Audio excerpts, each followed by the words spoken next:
First at 4, police officers at the U.S. Capitol under attack, and one of them has died. The latest on the car crash, the knife, and the shots fired coming up. Here in Michigan, a new COVID surge, but no new restrictions. Governor Whitmer explains what's different this time around. Outside, the sun's shining, and we've got a weekend warm-up on the way. Stick around for the updated Easter forecast. Let's check in with Paula. How has COVID changed faith amongst the faithful? People are showing up on weekdays regularly. Some interesting revelations with an eye-opening roundtable of religious leaders. Local 4 News starts now with a breaking news alert. And that breaking news is coming to us from the nation's capital. It started with that blue car smashing into 2 U.S. Capitol police officers at a barricade on the Senate side of the complex. We've just learned one officer has died. Kimberly Gill following this for us from the newsroom. This has been a very dramatic confrontation, Kim. Yeah, Devin, good afternoon to you. Dramatic and now deadly. Here's what we know so far. This all started just after 1 this afternoon. As you mentioned, the first sign of trouble was when that blue car rammed into 2 officers protecting the U.S. Capitol at a security barricade. Investigators say the driver got out of the car with a knife and would not respond to verbal commands to stop what he was doing. He lunged at the officers, and those officers opened fire. The suspect did die. His motive is unclear, but there are not yet any indications that it was terror-related. The Capitol Police Force has now lost another one of its own almost 3 months after the insurrection on the U.S. Capitol on January 6th. This has been an extremely difficult time for U.S. Capitol Police after the events of January 6th and now the events that have occurred here today. So I ask that you keep our U.S. Capitol Police family in your thoughts and prayers. And NBC News has just identified the suspect as 25-year-old Noah Green of Indiana, although the car that he was driving had plates from Virginia. Investigators will be digging into his background, of course, to make sense of all of this. Devin, we'll bring you more information tonight when you join us on the news at 5. For now, we'll send it back to you. You got it. We'll see you then, Kim. Yep. The University of Michigan Board of Regents has now censured member Ron Weiser following his controversial comments about the state's top Democratic leaders. Weiser is the head of the Michigan Republican Party and called Governor Whitmer, Attorney General Dana Nessel, and Secretary of State Jocelyn Benson the 3 witches. In a special meeting this morning, the board called on Weiser to resign. They also removed him from 2 committees. Weiser says he's not going anywhere, but board members remain critical. If any of us leading this university fan the flames of hate and division, that is a betrayal of our work and everything the University of Michigan stands for. Tragically, one of us has fanned those flames and betrayed this community. I will not resign. I pledge to be part of a respectful dialogue going forward and challenge my colleagues and others to do the same.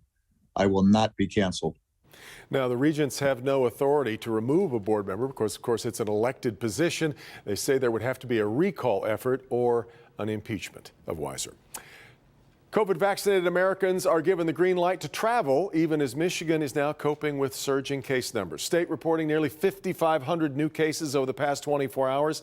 Happily, that is a drop from yesterday, which was a slight drop from the day before.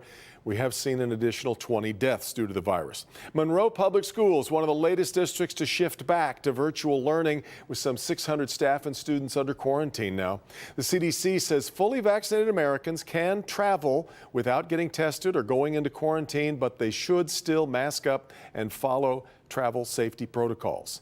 Michigan's vaccine efforts expand on Monday. That's the day when all Michiganders 16 years of age and older will be eligible for the vaccine. Governor Whitmer says she is not considering increasing COVID restrictions after consulting with national experts. You don't have a policy problem in Michigan. You have a compliance, mobility, and variant problem, and that's why vaccines are so important. Governor spoke during the opening of a new large-scale vaccination site in Pontiac. The site at the UWM Sports Complex is expected to vaccinate up to 3,000 residents every day. Governor Whitmer says Michigan doesn't need more restrictions right now because we have more weapons to fight the virus than we did even just a few months ago. At this juncture, we're in a very different position. We have vaccines. We know that we know a lot about this novel virus, and that is masking and social distancing and hand washing works. We have testing that has gone way up. We've got all these assets that we didn't have before. And so in this moment, we all know what to do. We just need to all do it. And that is the most important thing right now. Of course, Local 4 and Click on Detroit continue to track the vaccines for you. We're posting information with a live blog on the homepage where you can ask questions. Just go to clickondetroit.com. A 2-year construction project started today on one of the busiest roads in Macomb County. Crews are going to be rebuilding 4.5 miles of Busy Hall Road in Clinton, Macomb, Harrison, and Chesterfield townships. It'll happen in 2 phases. The first focuses on the lanes from Elizabeth Road to Romeo Plank. That should be finished this fall. Today, crews began shifting traffic at North Avenue. It's going to take 2 years to finish the entire project. Let's head into the first forecast because we're sliding into a holiday weekend with a warm-up on the way. Andrew's in for Ben tonight. Andrew, of course, it comes the day after the Tigers opener. Of course it does. But hey, as you know, you're a big Tigers fan. There's Tigers baseball this weekend. That's so yes, right. it does get warmer. Out there right now, though, we're still looking at temperatures in the 40s, including 46 degrees over at Metro Airport. No, of course, it's not that dark outside. You can see a little gremlin that's in our system here in terms of the sky cam. But trust me, we have blue skies, not dark skies out there just yet. Guess what? This evening, sunset for the first time after 8 p.m. at 8:01. And look at our temperatures just around southern Michigan. You can see Coldwater's at 44 while we're at 46, upper 40s across Lake Michigan, but then 50s the farther west you go, including out toward Minneapolis where it's now 58 degrees. That milder air is due in here as we go through the Easter weekend. So what does that mean for tomorrow afternoon? Will we still keep the sunshine with us? I've got the answers in your full weather forecast in minutes. You know, it was Bernie's day to go up and tighten the screws on the tower cam. Bernie.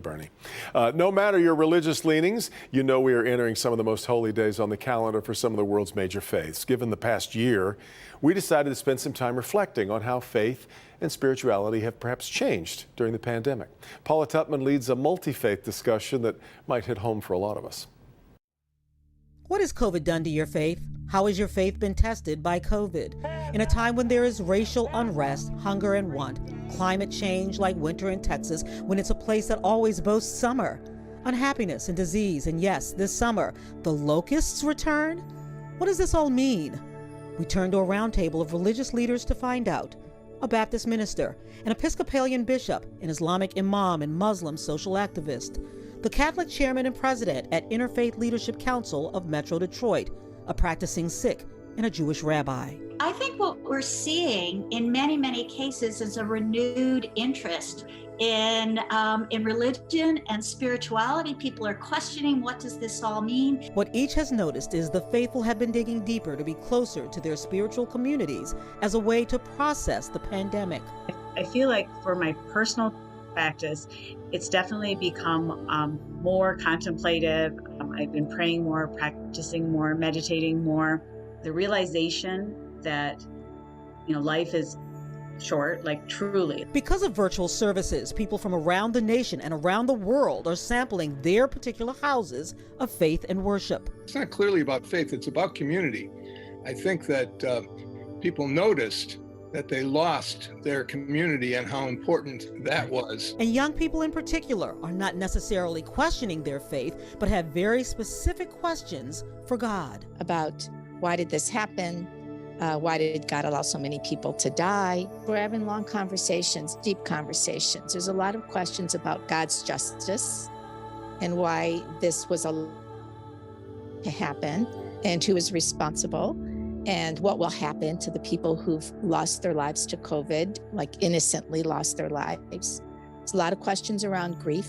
Rabbi Joshua Bennett could not join the actual Zoom roundtable, but was able to weigh in on the conversation of faith and the pandemic. It has been said that religion is the opiate of the masses, that it's a way of controlling people, and certainly over time and history, it has been used that way. But religion also is a great connector. The truth is, despite our differences, we are very similar regardless of our religious path. We're saying the same thing: belief in something bigger than us, connection to family and communities, charity, doing good work for the sake of the world. Which brings us to what is truly happening in the world, and have we descended into the beginning of the end times? The Quran clearly states in chapter 30, corruption has spread on land and sea as a result of people's actions. So he may let them taste the consequences of what they have done, and perhaps they might return to the right path. Well, we certainly can't leave the conversation right there, particularly when we have the re-emergence of the cicada after a 17-year slumber, and some people are actually equating that to a biblical swarm. And so our roundtable actually tackles talk of Armageddon at 5:30, and Devin, of course, the truth about the cicada. We'll see you at 5:30. The plague of the locusts, right. Timely conversation coming up. All right, Paula. Still ahead here at 4. All of this started with an April Fool's prank. We'll talk about who authorities are seeking now.